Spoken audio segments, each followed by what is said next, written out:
ಮೊದಲನೆಯ ಪ್ರಶ್ನೆ, ಕಾಂಗ್ರೆಸ್ ಪಕ್ಷದ ಸ್ಥಾಪಕರು ಯಾರು? A Mahatma Gandhi, B Indira Gandhi, C A ಹೋ ಹೋಮ್, ಡಿ ರಾಜೀವ್ ಗಾಂಧಿ.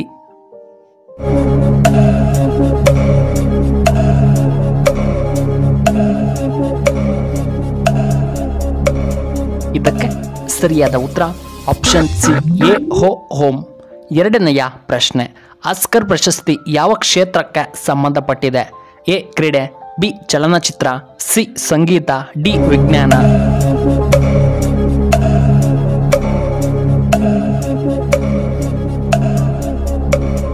ಇದಕ್ಕೆ ಸರಿಯಾದ ಉತ್ತರ ಆಪ್ಷನ್ ಬಿ ಚಲನಚಿತ್ರ. ಮೂರನೆಯ ಪ್ರಶ್ನೆ, ಭಾರತದ ಯಾವ ವಸ್ತುವನ್ನು ಹೆಚ್ಚಾಗಿ ರಫ್ತು ಮಾಡಲಾಗುತ್ತದೆ? ಎ ಟೀ ಪುಡಿ, ಬಿ ತರಕಾರಿ, ಸಿ ಕಾಫಿ ಪುಡಿ, ಡಿ ಹಣ್ಣುಗಳು.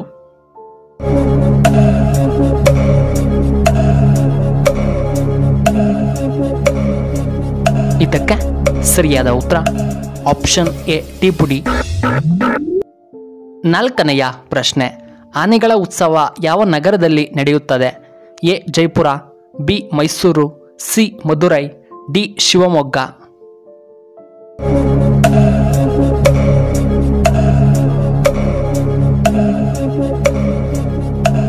ಇದಕ್ಕೆ ಸರಿಯಾದ ಉತ್ತರ ಆಪ್ಷನ್ ಎ ಜಯಪುರ. ಐದನೆಯ ಪ್ರಶ್ನೆ, ಇತ್ತೀಚೆಗೆ ಸುದ್ದಿಯಲ್ಲಿರುವ ಐನ ಯಾವ ಅರಣ್ಯದಲ್ಲಿ ಕಂಡುಬಂದಿದೆ? A Bannerghatta, B Bandipur, C Nagarahole, D ಮೇಲಿನ ಯಾವುದೂ ಅಲ್ಲ.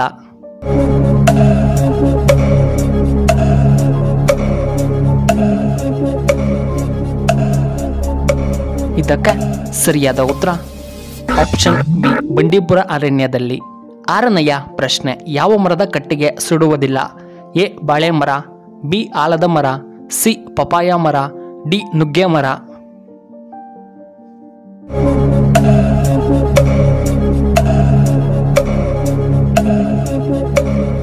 ಇದಕ್ಕೆ ಸರಿಯಾದ ಉತ್ತರ ಆಪ್ಷನ್ ಎ ಬಾಳೆ ಮರ.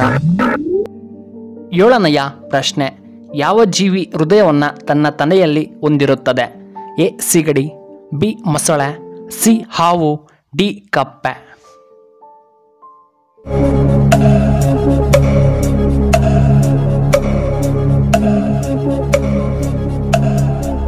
ಇದಕ್ಕೆ ಸರಿಯಾದ ಉತ್ತರ ಆಪ್ಷನ್ ಎ ಸಿಗಡಿ. ಎಂಟನೆಯ ಪ್ರಶ್ನೆ, ಪುರುಷರು ಏನು ಮಾಡಿದರೆ ಅವರಲ್ಲಿ 100 ಆನೆ ಬಲವನ್ನು ಬರುತ್ತದೆ? ಎ ವೀರ್ಯ ಸಂರಕ್ಷಣೆ, ಬಿ ವ್ಯಾಯಾಮ, ಸಿ ಕತ್ತೆ ಹಾಲು ಸೇವನೆ, ಡಿ ಕುರಿಯ ಕಾಲ್ ಸೂಪ್ ಸೇವನೆ.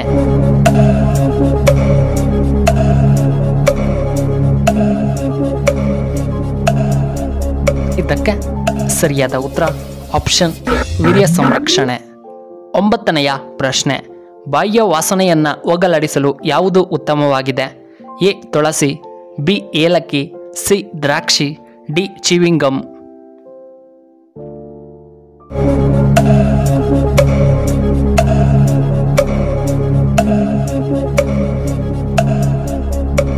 ಇದಕ್ಕೆ ಸರಿಯಾದ ಉತ್ತರ ಆಪ್ಷನ್ ಎ ತುಳಸಿ.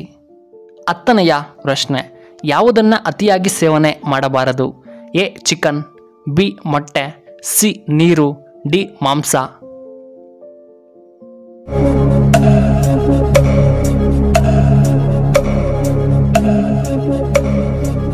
ಇದಕ್ಕೆ ಸರಿಯಾದ ಉತ್ತರ option A chicken.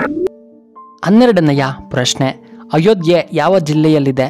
A Rajasthan, B Karnataka, C Bihar, D Uttar Pradesh.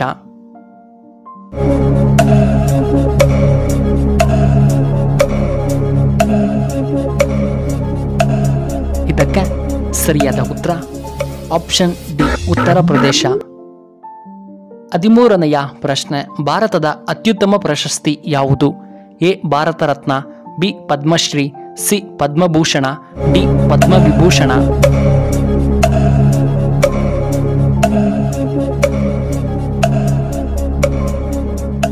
ಇದಕ್ಕೆ ಸರಿಯಾದ ಉತ್ತರ ಆಪ್ಷನ್ ಎ ಭಾರತ ರತ್ನ.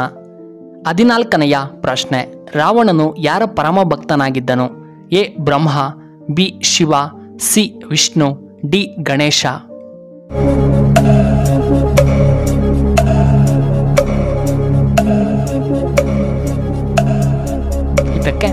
ಸರಿಯಾದ ಉತ್ತರ ಆಪ್ಷನ್ ಬಿ ಶಿವ. 15ನೆಯ ಪ್ರಶ್ನೆ, ವಯಾಗ್ರಾ ಮಾತ್ರೆ ತಿನ್ನುವುದರಿಂದ ಏನಾಗುತ್ತದೆ? ಎ ಶೀಘ್ರ ನಿಮ್ರುವಿಕೆ, ಬಿ ಕಠಿಣವಾದ ಶಿಶ್ನ, ಸಿ ಲೈಂಗಿಕ ಉತ್ತೇಜನ, ಡಿ ಹೆಚ್ಚು ಸಂಭೋಗ.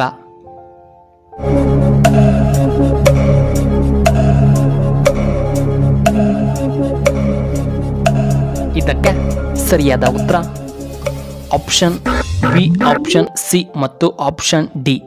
ಪ್ರಿಯ ವೀಕ್ಷಕರೇ, ಈ ಜಗತ್ತಿನಲ್ಲಿ ಪ್ರೀತಿ, ಪ್ರೇಮ, ಪ್ರಣಯ ಈ ಮೂರರ ಪೈಕಿ ಯಾವುದು ಅತಿಯಾದರೂ ಅದು ಅತಿರೇಕವೇ ಆಗಿರುತ್ತದೆ. ದೊಡ್ಡವರು ಅದಕ್ಕಾಗಿಯೇ ಅತಿಯಾದರೆ ಅಮೃತವು ವಿಷವಾಗುತ್ತೆ ಎನ್ನುವ ಗಾದೆ ಮಾತನ್ನು ಶತಮಾನಗಳ ಹಿಂದೆಯೇ ಬರೆದಿಟ್ಟಿದ್ದಾರೆ. ನಮ್ಮ ಕುಟುಂಬದೊಂದಿಗೆ ಭವ್ಯ ಕನಸುಗಳನ್ನು ಕಟ್ಟುವುದು ತಪ್ಪಲ್ಲ. ವಯೋಸಹಜ ಕೌಟುಂಬಿಕ ಸುಖ ಬಯಸುವುದು ಅಪರಾಧವಲ್ಲ. ಆದರೆ ಅವಸರಕ್ಕೆ ಬಿದ್ದು ನಾವು ಮಾಡಿಕೊಳ್ಳುವ ಎಡವಟ್ಟುಗಳು ಕೆಲವೊಮ್ಮೆ ನಮ್ಮ ಜೀವನಕ್ಕೆ ಕುತ್ತು ತಂದೊಡ್ಡಬಹುದು. ವೈದ್ಯರ ಸಲಹೆ ಸೂಚನೆಗಳಿಲ್ಲದೆ ಜನರು ಬಳಸುವ ಔಷಧಿಗಳು ಜೀವನಕ್ಕೆ ಅವು ಉರುಳಾಗುತ್ತವೆ ಎಂಬುದು ಸಾಮಾನ್ಯರು ಸಹ ತಿಳಿದುಕೊಳ್ಳಬೇಕು. ಈ ದೈಹಿಕ ಕ್ರಿಯೆಗಳ ಮೂಲಕ ಸುಖವನ್ನು ಬಯಸುವ ಕೆಲವೊಬ್ಬರು ವಯಾಗ್ರಾ ಮಾತ್ರೆಗಳ ಮೊರೆ ಹೋಗುತ್ತಾರೆ. ಇಂತಹ ವಯಾಗ್ರಾ ಮಾತ್ರೆಯನ್ನೇ ಸೇವಿಸಿದ ವ್ಯಕ್ತಿಯೊಬ್ಬ ಈಗ ಸಾವಿನ ಮನೆ ಸೇರುವ ಘಟನೆ ಒಂದು ವರದಿಯಾಗಿದೆ. ಇಂಥ ಸಂದರ್ಭದಲ್ಲಿ ವಯಾಗ್ರಾ ಮಾತ್ರೆಗಳ ಬಳಕೆಯು ಎಷ್ಟರ ಮಟ್ಟಿಗೆ ಸೂಕ್ತ ಎಂಬುದರ ಬಗ್ಗೆ ಜನರಲ್ಲಿ ಅರಿವು ಮೂಡಿಸುವುದು ಮಾಧ್ಯಮವಾಗಿರುವ ನಮ್ಮ ಜವಾಬ್ದಾರಿಯಾಗಿರುತ್ತದೆ. ವೈದ್ಯರ ಸಲಹೆಗಳಿಲ್ಲದೆ ವಯಾಗ್ರಾ ಮಾತ್ರೆಗಳನ್ನು ತೆಗೆದುಕೊಳ್ಳುವುದು ಎಷ್ಟು ಅಪಾಯಕಾರಿ ಗೊತ್ತಾ? ಯಾವ ರೀತಿ ಸಮಸ್ಯೆ ಉಳ್ಳವರು ಈ ವಯಾಗ್ರಾ ಮಾತ್ರೆಯನ್ನು ತೆಗೆದುಕೊಳ್ಳಬಹುದು? ವಯಾಗ್ರಾ ಮಾತ್ರೆಗಳನ್ನು ತೆಗೆದುಕೊಳ್ಳುವ ಮೊದಲು ಯಾವ ನಿಯಮಗಳನ್ನು ಪಾಲಿಸಬೇಕು ಎಂಬುದು ಗೊತ್ತಾ? ಈ ಮಾತ್ರೆಗಳನ್ನು ಎಷ್ಟು ಪ್ರಮಾಣದಲ್ಲಿ ತೆಗೆದುಕೊಳ್ಳಬೇಕು? ಈ ವಯಾಗ್ರಾ ಮಾತ್ರೆಗಳ ಅತಿಯಾದ ಸೇವನೆಯು ಹೇಗೆ ಜೀವಕ್ಕೆ ಅಪಾಯ ತಂದೊಡ್ಡಬಹುದು ಎಂಬುದನ್ನು ಈ ವರದಿಯಲ್ಲಿ ತಿಳಿದುಕೊಳ್ಳೋಣ.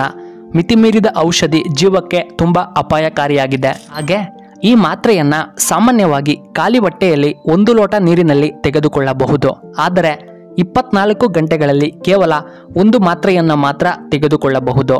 ಈ ಮಾತ್ರೆಯ ಪರಿಣಾಮವು ಸಾಮಾನ್ಯವಾಗಿ 5 ಗಂಟೆಯವರೆಗೂ ಇರುತ್ತದೆ. ಹೆಚ್ಚಿನ ಪುರುಷರಲ್ಲಿ ಇದು 2 ರಿಂದ 3 ಗಂಟೆಗಳಲ್ಲಿ ಮುಗಿಯುತ್ತದೆ. ಈ ಮಾತ್ರೆಯನ್ನು ತೆಗೆದುಕೊಳ್ಳುವುದರಿಂದ ಕೆಲವು ಅಡ್ಡ ಪರಿಣಾಮಗಳು ಕೂಡ ಇವೆ. ಆದ್ಯಾಗೋ ಈ ಅಡ್ಡ ಪರಿಣಾಮಗಳಲ್ಲಿ ಹೆಚ್ಚಿನವು ಸೌಮ್ಯವಾಗಿರುತ್ತವೆ. ಮೂಗು ಕಟ್ಟುವುದು, ಮುಖ ಬಾಡುವುದು, ಅನೇಕ ಪುರುಷರಲ್ಲಿ ತಲೆನೋವು ಕಾಣಿಸಿಕೊಳ್ಳುತ್ತದೆ. ಈ ಅಡ್ಡ ಪರಿಣಾಮಗಳನ್ನು ಸಾಮಾನ್ಯವಾಗಿ ಸಹಿಸಿಕೊಳ್ಳಲು ಸಾಧ್ಯವಾಗುತ್ತದೆ, ಏಕೆಂದರೆ ಇವು ಕಾಲಾಂತರದಲ್ಲಿ ಈ ಸಮಸ್ಯೆಗಳನ್ನು ನೀವು ಸುಧಾರಿಸಬಹುದು. ತಲೆಹೊಟ್ಟು ಅನುಭವಿಸುವುದು ಸಾಮಾನ್ಯವೇನಲ್ಲ, ಏಕೆಂದರೆ ಅದು ನಿಮ್ಮ ರಕ್ತದ ಒತ್ತಡವನ್ನು ಕಡಿಮೆ ಮಾಡಬಹುದು. ಆದರೆ ಇದು ಕಾಲಾಂತರದಲ್ಲಿ ಸುಧಾರಿಸುತ್ತದೆ ಎಂದು ಹೇಳಲಾಗುತ್ತದೆ. ನಿಮಗೆ ಈ ವಿಡಿಯೋ ಇಷ್ಟವಾದರೆ ದಯವಿಟ್ಟು ಲೈಕ್ ಮಾಡಿ, ಹಾಗೆ ಶೇರ್ ಮಾಡಿ, ಹಾಗೂ ಇಂತಹ ಹೆಚ್ಚಿನ ವಿಡಿಯೋಗಳಿಗೆ ನಮ್ಮ ಚಾನಲ್ನ ಸಬ್ಸ್ಕ್ರೈಬ್ ಮಾಡ್ಕೊಳ್ಳಿ. ಹಾಗೆ ಪಕ್ಕದಲ್ಲೇ ಇರುವ ಬೆಲ್ ಬಟನ್ನ ಆಕ್ಟಿವೇಟ್ ಮಾಡ್ಕೊಳ್ಳಿ. ವಿಡಿಯೋ ನೋಡಿದ್ದಕ್ಕಾಗಿ ಧನ್ಯವಾದಗಳು. ಶುಭವಾಗಲಿ. ಶುಭ ಸಂಜೆ.